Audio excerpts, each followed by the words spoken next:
This is the Business Tech Playbook, your source for IT help for your business. BJ, I am so excited for our Christmas party. We're recording this before it, and I know, right? I'm telling you what, I'm going to come in full ugly sweater. How about that? I mean, as long as you have more clothes on than just your ugly sweater, that's all I really care about. That's fair. We have to prevent HR violations ultimately. Well, I'm your host, Rob Zolson. And I'm your host, William Pote, Etop Technology. Topic is security and how you can save some money on it and doing it on a bit of a budget. Now, there's a reason why you don't see this as a tagline out there, is because anybody that's a security expert, they're not concerned with the wallet. They think to do business, money is no object to your intellectual property. And don't get me wrong, that's a great person to have as a knowledgeable expert. But when it comes down to brass tacks, your money matters. And if we can give you a few options to help reduce the pain on your business wallet while still remaining equally as secure, we're all for it. Amen to that. Well, I actually saw an ad on LinkedIn the other day that said, become an MSSP. So, acronym alert, Managed Service Security Provider. So it's a lot of advertising into our space saying you can become an amazing managed service security provider by just adding this tool. When anyone says you can become an MSSP in one day by just paying for our tool, my shenanigans alarm goes off, and honestly, I made a lot of fun of them because I'm going, that's not true. Like, so much of good security is it configured properly? Are you doing good security? And there are tools that you absolutely need, but so much of good security is just doing the basics right and consistently, and then doing it again and again and again. Well, we have some fundamental rules to give you as tools or tips or a way to approach this. First one is we're not going to tell you all different types of tools. We're not going to say, hey, here's a list of options you can go spend money on, because that's not really saving money. You should be looking at what we call the stack. The stack is your stack of solutions to run your business. So we want to, quote unquote, thin the stack, which is not normally a conversation that would be something that we talk about in security, but we want to thin the stack and utilize the stuff you're already paying for so you're not double paying someone else to do the same thing. 100%. We've been doing this. We've been running through this exercise internally pretty heavily, where we realized that we kept adding on tools and we never really went through and made sure every single tool was configured properly. We never went through and made sure. We did buy into buy our tool and you'll become a security provider. And then we've had to start really stepping back and going, all right, how can you have too many tools. It becomes a lot of technical deficit, technical sprawl, where you just don't know where anything is. And so you can add on an AV, you can add on our antivirus, you can add on managed detection and response, you can add on EDR, early detection and response. So you can have, a phishing tool. You could have 50 tools in about 2 minutes. But if you already have some of these tools baked into some of the software that you're paying for, let's see how fast we can walk this back, so that way you're not overpaying for things, and it also is a lot less to manage. So managing the tools that you have more effectively becomes a big area of being budget conscious. So terrible analogy incoming. Imagine, bring it on. Let's do it. Imagine that you're a police officer and you're wearing a bulletproof vest. It doesn't pay to get 3 more bulletproof vests on top of each other. That first bulletproof vest that you paid for is going to stop the bullet, and adding 3 more is probably going to make you uncomfortable, slow, and cost a lot more. So let's thin the jacket, shall we? That's actually a really good analogy, because if you have too many security agents on your office equipment, so your workstation, your computer, basically, computer, laptop, whatever, server. As an example, one of the antiviruses we use that we're slowly phasing out, when we run a file transfer with it, let's say a terabyte of file transfer takes 4.5 hours. We turn it off and run just the basic built-in Windows Defender, and that same file transfer happens in about 22 minutes. Okay, this is having a really heavy impact on that machine. And actually it can start tying into your time budget. So it's a cost thing and a time recovery type thing. If you're going to college and you want to become an IT expert and you're going to a class called Intro into Cybersecurity, the first thing that they sit down and talk to you about is this, they should be talking to you about if they don't in your particular class, is the balance between productivity and security. Generally, you move that toggle over to the left, the more secure you are, the less productivity you're getting. You move that toggle to the right, the more productive you are, the more risks are involved. So you got to find that happy medium and not double pay along the way. I was talking to somebody who runs incident responses. Shout out Hannah if you're listening to this. She runs security incidents for a very large, very, very, very large organization. And at one point she worked for a casino. She basically said, working in the security incident section, security, response section of the team, if the business called for opening all the firewall ports because they were going to make $1 billion that weekend, they opened all the firewall ports because the risks of something happening did not outweigh the rewards of something happening. And so and I'm not saying you should do that. Like, I'm not saying open all the firewall ports because that's not necessarily a good approach either. But it's constantly, like you said, Robbie, like finding that balancing point of secure enough while staying efficient enough. Every decision you make in business on security is a balance between how much money is it possible with that I'm willing to risk doing something. Am I willing to risk paying a sales guy going out looking for sales for the opportunity that he could find that sweet customer? That's a business risk you're already taking. Now do that same application against security and really hear out why we do things along the way. Now, the second rule of thumb that we have is trying to measure costs instead of just saying, oh, here's a $20,000 cost that we just got to pay up front. We like to take and essentially cut all security costs in your budgeting book, and your budgeter should already be doing this by applying it per employee. So if you're a 10-person shop, each security asset adds, how many dollars per employee. And that should be spread to a flat cost that you can actually divide between. And when you take on a new employee, you know exactly, because you already have a matrix built, of what that's going to cost you. If they're going to be using your tools, it's already a flat fixed cost that it's going to cost this much per month for that new employee. And you can fix that right into their wages and other HR benefits you have to pay for as well. Well, and that's one of the reasons why working with a managed service provider can be a really good way of approaching it. So let's say, for example, we start at around $200 per user per month, and that handles all of the managed IT and all of the security we provide. Are we a full managed service security provider? No, I wouldn't claim that, but we are really good at what we do. But now when you hire a new person, it's their salary and benefits plus $200 a month for Etop. Great. Now you have a pretty clear point. Okay, now it's a $3,000 computer. So you get them a new computer, a pair of monitors. Now you know what that cost is, and you know that that's going to come out about every 3 years. So now you're paying about $1,000 a year for new equipment, or $85 a month. So you figure you're probably paying about $300 per user per month when you factor in computer replacements, managed services, security, email, all that kind of stuff. Next rule of thumb that we would like to put out is check with your cyber insurance. If you're paying for cyber insurance that insures you when stuff does go wrong inevitably and you're not matching the requirements, you're literally throwing your money away. Because if you're not matching what they require and you make a claim, they'll go, you didn't follow our list. We're not doing any of this. And then you'll go, well, then why have I been paying you for so many years? And they're just going to say, not our problem, we told you. So contact your cyber insurance, because that does nothing without following their rules. Well, and a lot of the cyber insurance providers I've been seeing lately are doing some basic vulnerability management. So they're scanning the outside of your network, making sure that you're as secure as they can tell. A lot of them are even including like security awareness training. They're including a lot of the incident response plans. There's a lot of things that those insurance providers, by you just even having cyber insurance, they're giving you as part of that plan. Because the more they train you and the more they help you prevent an incident, the less they have to pay out. So really, that's a really great point. Like, lean into your cyber insurance provider and broker for them to give you as much as you possibly can get for free, or included in that yearly cost. Let's take two industries. These examples that we're going to give today are more generic examples of stuff that you would need in most businesses. Every business is their own snowflake, and when you sit there and measure those costs, especially when you talked about per employee, they're not going to be the same. You have to check with your industry.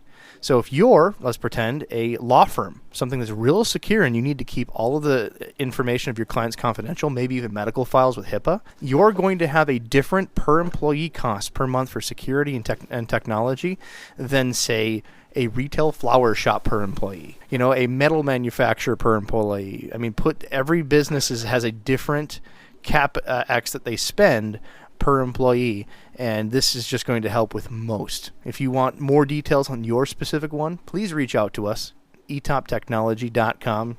You can find us. We'll help you out with your questions or cases. If you happen to like Discord, pop in, talk to us.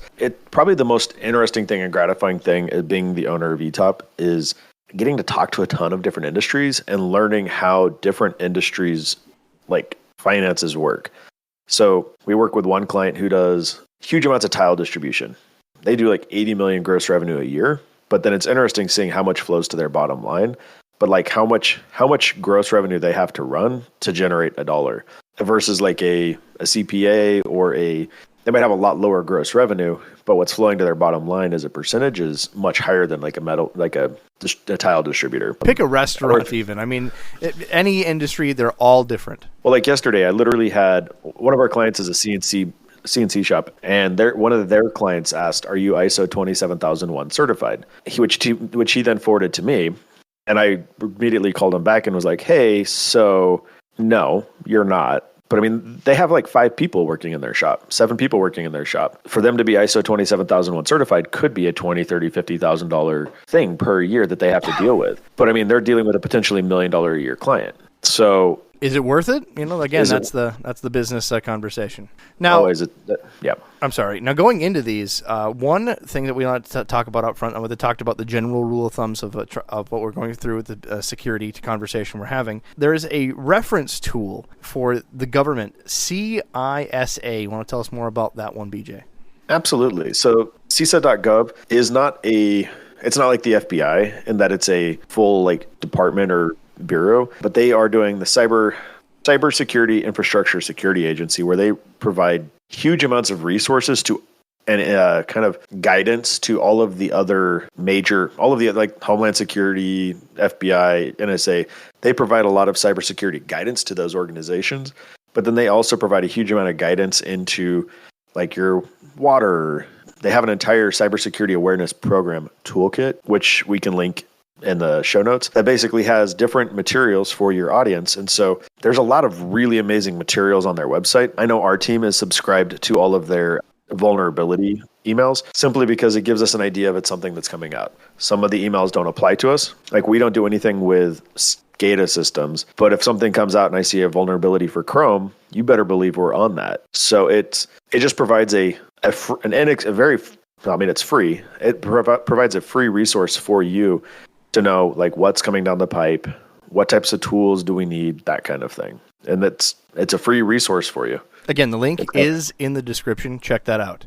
Now, the first thing on the list that we have is something that traditionally would be expensive.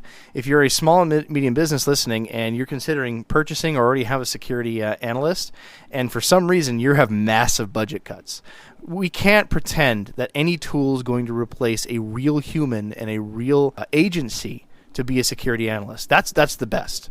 But if you're maybe a small business that hasn't got that step and you like to make sure that something's watching your data, something's watching what's happening, having a tool like Huntress is extremely valuable for a first step into that security analyst side without going full kilter to pay for that agency. Well, absolutely. And this is areas where having the right tools implemented properly, and then here's the thing that you need to hear, 100% deployed. Every single endpoint that you can needs to have these tools on it, because that's what keeps things from spreading laterally across your entire network. It's like you're in a boat. Why would you not want your entire boat waterproof? Just one hole's fine. Just see how long you float, brother. Just the left hole needs to be waterproof. The right one can be like made out of a sponge. So before we get questions, can you explain a little bit to the listeners of what Huntress does? Sure. So Huntress happens to be the tool that we've chosen. There are other tools that fit into this category that are really good tools, but for us, it's managed EDR. So early detection and response with a human paying attention to it. So they basically they're paying attention to processes, they're paying attention to files, they're paying attention to like a ton of different indicators, so they call them IOCs, indicators of compromise. So when they see a new IOC come out, like Logjam. They're out there scanning all the devices for that. If they perceive that there's an active incident happening on an endpoint, they isolate it and just lock it down so it can no longer spread any further. But they have a 24/7 follow the sun model where they literally have people paying attention to endpoints. And then if something happens at 2:00 in the morning, they call us. They isolate the machine and they call us. Like that's about as good as you can get without having a 24/7 security operations team. Yeah, and this tool, if you can find other brands that do it. Huntress is one of our favorites for sure. The tool is EDR. We've talked a little bit about before. It's endpoint detection and response. It's that early detection and response. Well, sorry, just have to make sure. It's it's endpoint even on their website, brother. Well, you're right. Oh, yeah. Son of a gun. But yes, early detection and response was the original tagline. They're calling it endpoint because that's what one company was selling to directly for computers. But still, having that tool is on there, having a listening device to watch everything that's happening, and then having a real world team flag things before they happen is gold. So this you would put right alongside something like Windows Defender or your other antivirus. Other companies bundle their own EDR solution into an antivirus as well, so look for those. But Huntress is just one example we'll give you. That is much cheaper than a security analyst. Does not replace them, but at least get your toes wet if you haven't been there before. Well, so like there's Sophos MDR, Bitdefender. Pretty much all of the AVs are going to have some kind of EDR tool baked in now. Even Microsoft Windows Defender, if you're running the P1 license, has EDR elements. So basically a lot of what makes it that endpoint and / early detection and response is the fact that they're doing process review. So they're paying attention to things that are running on the CPU, in the memory, things that typically most AV only works on like a file that's on your machine, where the EDR is really different as it's paying attention to what's running on the machine that never gets saved to a file. I mean, take a traditional managed service provider such as us. We're an IT shop for other businesses. We're not traditional. We're as anti-traditional as they get. No, I'm joking. Take one of them. Pretend it's not us for a minute. Let's say we're super advanced. Let's say it's a common MSP. They have 10 employees. They'll have 600 to 1,000 endpoints. Do you believe 10 employees could possibly know everything that's going on at all times of 600 to 1,000 endpoints? They use a tool like this that does real-world detection with a team helping them. So they get a dashboard. They know what's up, and those 10 employees, nice, quick, and reactive to what's going on. So that is the secret sauce to our business right there. Well, that's exactly it. So what makes a managed service provider tick is efficiency and having tools that allow us to reach into, all of our customers effectively at once. So standards are huge in our space. So if you look at each one of our clients, I can walk you through how they're almost exactly the same on the back end. So like to the client, they look unique and special and custom, but to the managed service provider, us, like we train our team, our clients are either cloud or premise, but if they're cloud, they look like this. They're SharePoint, OneDrive, Business Premium, Intune, Autopilot, like that's how they're set up. If you have a very heavy premise-based, it's here's how the firewall's configured, here's the types of servers we use. We're all Dell PowerEdge. You're either going to be 440, 540, 740, depending on your need. Like standards allow us to build automations and be able to see around the corner. Next on the list, that is something that's normally been expensive for quite a long time, has been encryption. For those that need a business encryption or have not tried it before, it used to be quite an expensive task. So the idea is you need to make sure that your data stays in your hands. So you need to encrypt the data, so they have to have a key if someone gets a hold of it to be able to access it. If they don't have the key, there's no way of getting to it. This is what businesses, governments, healthcare industries all use, legal industries, to protect the data to make sure it's not getting stolen. Ransomware is also using encryption on your computer. So if your computer has not already been encrypted, the infiltration to your computer encrypts the data, keeping it away from you, and then they try to ransom your data away from you, and they'll give you a key back for money. Governments can't decrypt the data, so they end up with the cyber insurance companies paying out to these hostage negotiators for the key to decrypt your computer. So it's a great easy security step to do encryption, but it used to be very expensive. You have to pay for different types of tools like semantic. It used to be very expensive. Now, again, really recommend BitLocker. BitLocker comes with Windows for free as a licensed product to your Windows computer. It is a great way of taking care of it that doesn't cost you a dime. If you're not doing it, it's a free tool that comes with it. You should already be enabling it. If you want to talk about things you can do to secure your system that cost nada, there you go.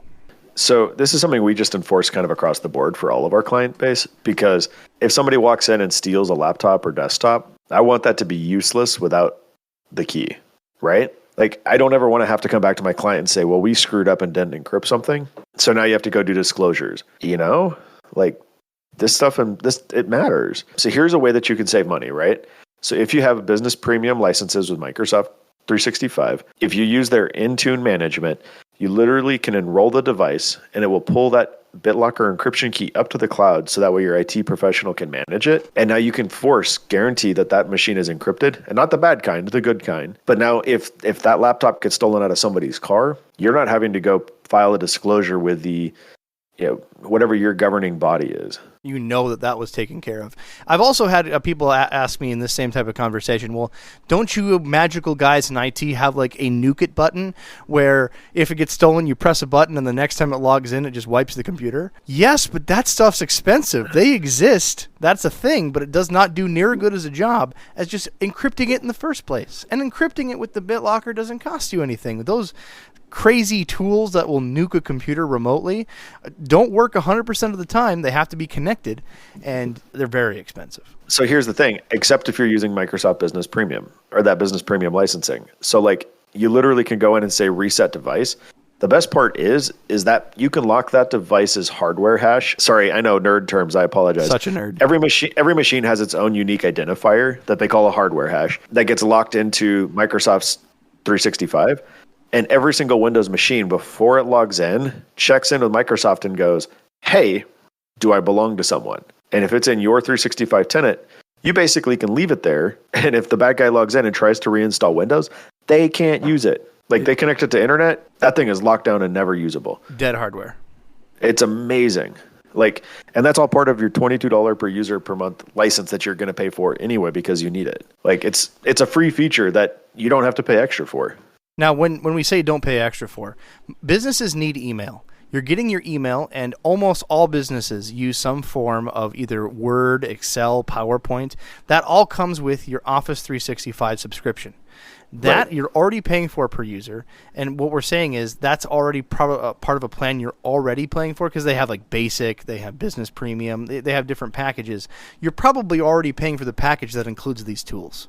And if you're not, it's not much more to include these things. So, right. For us, we've been including Business Standard up until this last year. And now it's like we're just having everyone move up from Standard to Premium, because that Premium license can do so much. Like, not to sound like a Microsoft shill, but I mean, I basically have built my entire business around using Microsoft products. And those that, listening to this being that, hey, we're a Google shop. Google's got these same tools, brother. They are another centric tool where you get your email, you get your hosting. They have these same encryptions and remote wipe. So check that one as well. We're definitely more fans of Microsoft in here. Definitely, except for he's Rodney. Not holding a gun to my head, I promise. Next one on the list, especially for small business, you won't believe when we walk into a shop saying, "Hey, we're having some IT issues. We'd really like to onboard you guys as being our IT department." And what we do is a point of discovery. We're not just going to say, absolutely, I'm going to be your IT guy. We want to know what's going on before we say, yes, we can do that, because then we can give you a plan of how we need to either upgrade you, change you, adapt so we're ready for your business. So we go through a point of investigation where we, see how many computers you have, see what, age the hardware is, see what's on those computers and the software running. That way we're not going blind into starting a company. And when we do some of these, you won't believe that the businesses that still are out there purchasing individualized antivirus keys. Just as though you went to the website, bought a single key for your grandmother and her computer that she plays solitaire on, the same licenses are being purchased for business. Those retail licenses are expensive and don't have a lot of features. They're intended so they're taking care of the most common things for grandma and your personal use computer, and they really don't talk to each other. So the first step that you should be doing that is a lower cost is moving that. Let's pretend that you're using something like Avast, something that we don't use. We're gonna pick on something. Almost every brand has a corporate version, a business version of their antivirus that instead of you buying individual keys for each computer, you instead have one management console where you have all of the antiviruses talking to each other right in a business console, and generally that lowers the cost an entire digit per endpoint. At $5-6 per endpoint. It depends on what you can get, but it does lower the cost drastically, give you a lot more tools, and more importantly, they can communicate with each other if there's a network breach of some sort in most situations. So even if the cost is the exact same, having it centrally managed, the big value to you is that you can have consistent application of policy. Like literally one of the biggest issues that we see besides like business email compromise, which is a user-driven problem, is an inconsistent application of security policy. Mm-hmm. Like, the CEO doesn't want us limiting, whatever. Like he has to have, they have to be able to have their firearms or whatever. Okay, like we'll allow list that. Like that's fine. We don't have a problem with that. But when somebody's above the law, as it were, or somebody's above the I don't need security on my machine, I'm smart, that's your breach. That's your incident place. And even if they are smart, like it's that inconsistent application of policy. Like every single person in a company needs to have multi-factor, AV, EDR. Like, let me use an example. It's not even about security at this point. It's also about productivity. I'm going to put out some hate out there. I personally detest WebRoot. I hate the product to my core. It has been a bane of my IT existence since I've been a professional. It's awful. You want to print things, it blocks it. It's got false errors. It's just, I've never been a fan. Come hate me for it, whatever. WebRoot sucks. So I've been in a business where they have a 50-person business and they have a new vendor. They have a new customer and they need to access something for that customer, a tool for the vendor, and suddenly WebRoot's blocking it. Well, guess what? If it's in this corporate console that you have for all these endpoints, you as an IT professional can sit down and go, allow vendor, allow this website, allow access to this, and then it deploys to all 50 computers like that. So it becomes a 2-minute issue, and now it's suddenly resolved in 10 minutes. Versus if you had those individual keys and suddenly it's blocked, now your IT guy has done a better part of a day and a half going to each of the 50 computers across the company to set an exception on every individual computer. It's nonsense, and you're spending more money for it most of the time. Well, and that's exactly it. It's the ability to do global things instantly. We can create a policy at Etop inside of our security platform that can be applied globally, company, site, user, or department. So if accounting happens to need, I don't know, they need the Trustier app. Like that is basically like just, I recognize why banks use it, but it is basically a horrific app for computers. But we allow it because they need to be able to do online banking with their bank, right? So we're not going to allow anyone else in the company to use it. But if the 3 people in accounting need to, we can create a exclusion for accounting folks. And the best part is we can pull that exclusion up and then use it for other people that use that same app. So that's the, you could say, better than the best step is if you're already using this awesome 365 suite that we talked about before in the last tip, you can simply use Microsoft Defender included in the subscription plan. As if you're using a Huntress EDR, a Microsoft Corporate Defender, which is very much different than that free Microsoft Defender that you get on the computer, very different, then you have a security that you don't have to pay something extra for. You can manage policies through your 365 portal and not pay a dime extra. So in the whole budget consciousness and saving money thought process, so I want to be clear, Windows Defender that comes with a PC is actually really good. Would I use it would I recommend it for grandma? Absolutely. Don't pay for Norton. Don't pay for Symantec. Give grandma Windows Defender. Turn all of the settings on.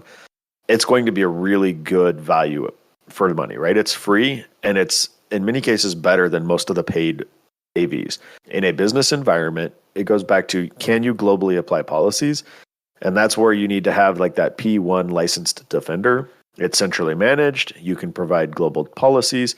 And it also gives you a ton more analytics on what it's blocking, what it's doing, how it's functioning, that kind of thing. So if you're really struggling to save money, at least have Windows Defender on your machine. Like, is it the Is it not having it centrally managed great? No, but it's actually a really decent included AV. Just for the sake of time, we're going to see if we can get through these in our allotted time that we don't have to listen to us all day. Sorry. Yeah. We can drone on about this stuff forever. There are access tools out there that people have used so they can access their computer, so they have different keys. I'm going to just highlight this one. Access tools so people get into the computer, people can access information in certain places. If you're not already using the Microsoft included, Windows Entra, what used to be called Azure AD for domain password management, you should get on that. And they also have Windows Hello to make it even easier. So instead of just you typing in your password, you can do a PIN number, I believe a pattern. They have the face recognition like your phone does, so it can see you, fingerprint recognition, and that's all included in your Microsoft subscription. You don't have to pay some, extra $5 a month per employee for this type of, corporate access. So exactly to what you're saying. So first off, the Windows Hello, it's Windows Hello for Business. So they have the basic one included, kind of like Windows Defender in every Windows 10 installation. Windows Hello for Business is actually something that is manageable by your IT team at a global level.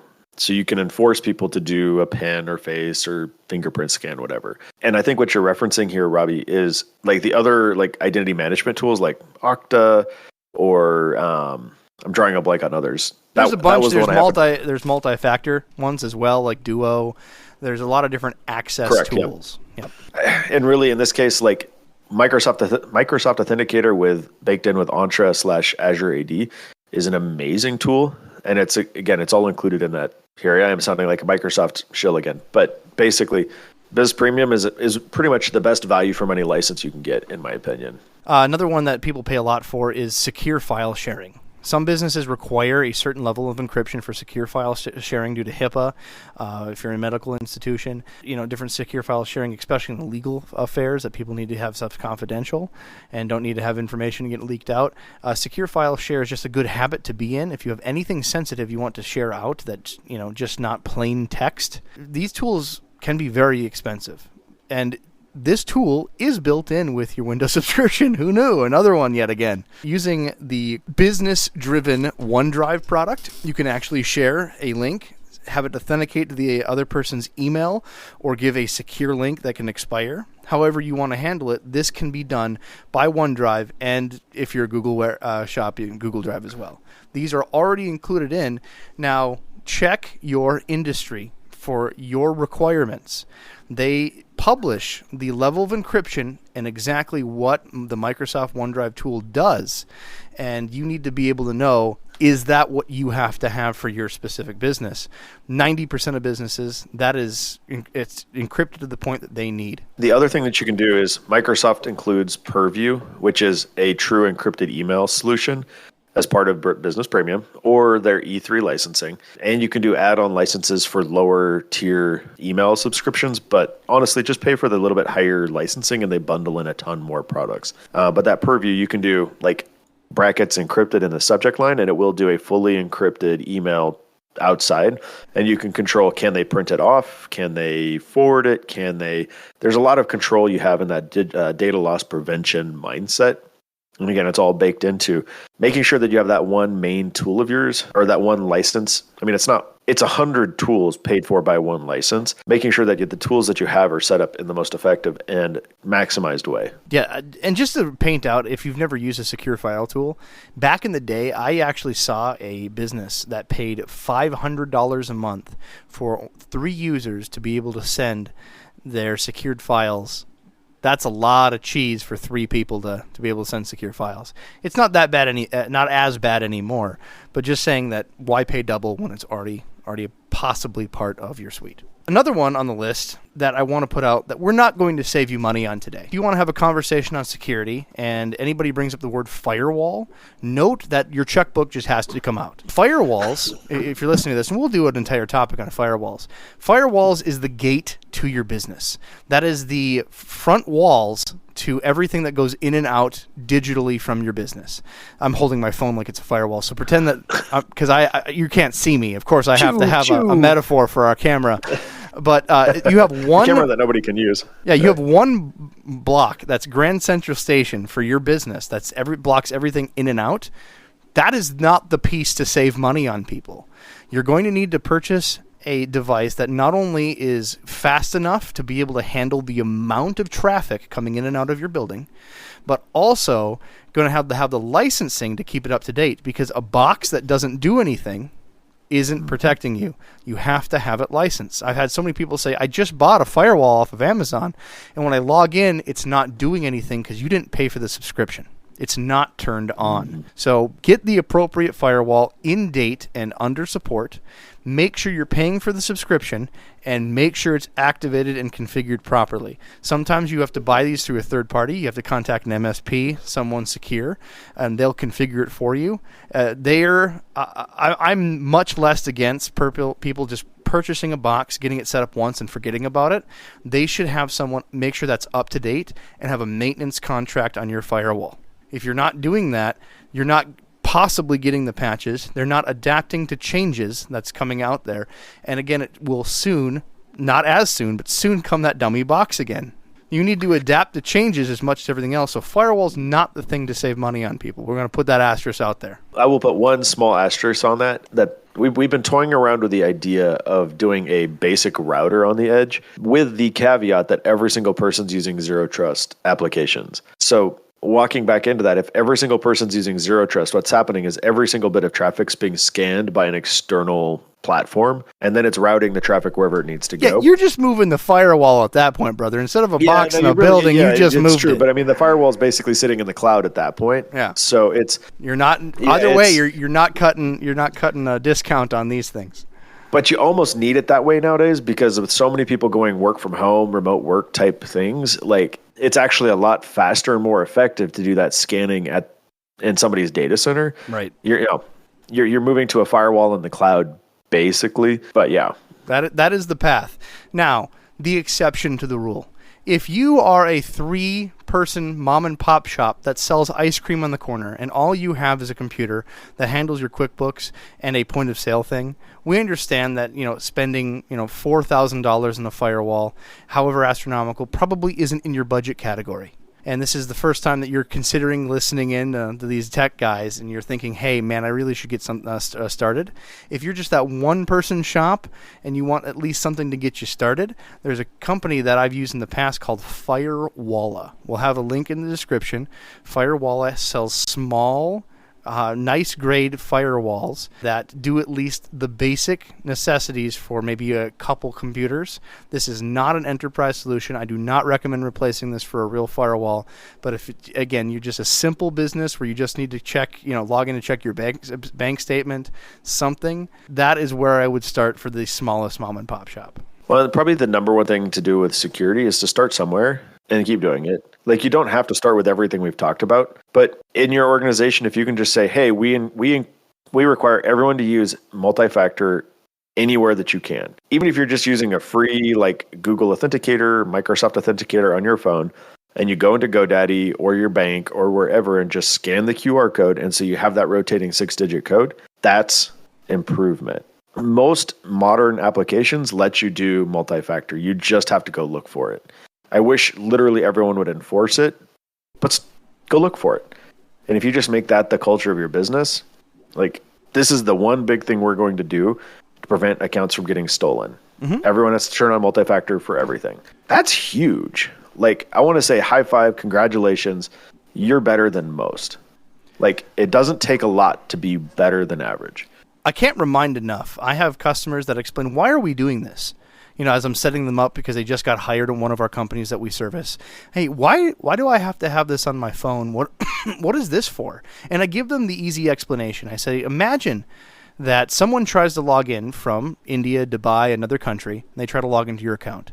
And they could guess your password. People are pretty good at guessing passwords. That's why passwords only go so far. So they luckily randomly guess your password. Maybe they got it from somewhere. Maybe they just guessed it. They're now in your account.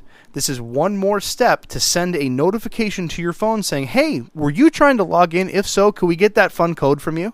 Stops everybody that's trying to get into your account right out the get-go. in the best form of security we can give you. So Microsoft Authenticator works for the 365 suite. Even in your personal life, if you can find something like for personal use, use a Google Authenticator, and that backs up my authentication codes. I use it for my social media accounts. I use it for this podcasting host that I'm using now. Anything that I have that I type a username and password in, the first thing I'm going to is I'm clicking settings and asking, does it have multi-factor? Because then I know that later I'm not going to have to go call my mom and say on Facebook that I'm not selling my house and that's a scam artist because I set up multi-factor authentication. Right, exactly. Now I'm embarrassed I didn't set it up on the podcast host. I'm going to go looking. See? Hey. Even I forget to do it sometimes. Hey. Oh, here we go. By the time we are done with this podcast, I'll have added another multi-factor code to my... And if that's all we can get you guys to do, watch how fast it goes. Boop boop.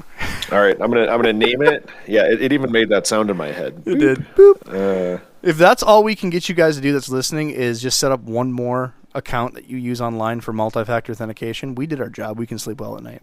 But that's the thing. Like, security's that easy. It's not. Well, it's not easy, but it's simple, right? We've gotten to that point. It used not to be. Now it is. So I appreciate it. I'm that much more secure by even thinking about it. Like, I didn't think about it. You mentioned it was possible. And in this conversation, we're a little bit more secure. So, well, I don't think I have anything else to add other than have a great day. Multi-factor up. Check out the links in the show notes. We have the CISA government resource. I think we added a link for Firewalla. Check out etoptechnology.com if you got questions on your specific use case and you want to feel more secure and have a team helping you out. businesstechplaybook.com. You'll find the link to Discord.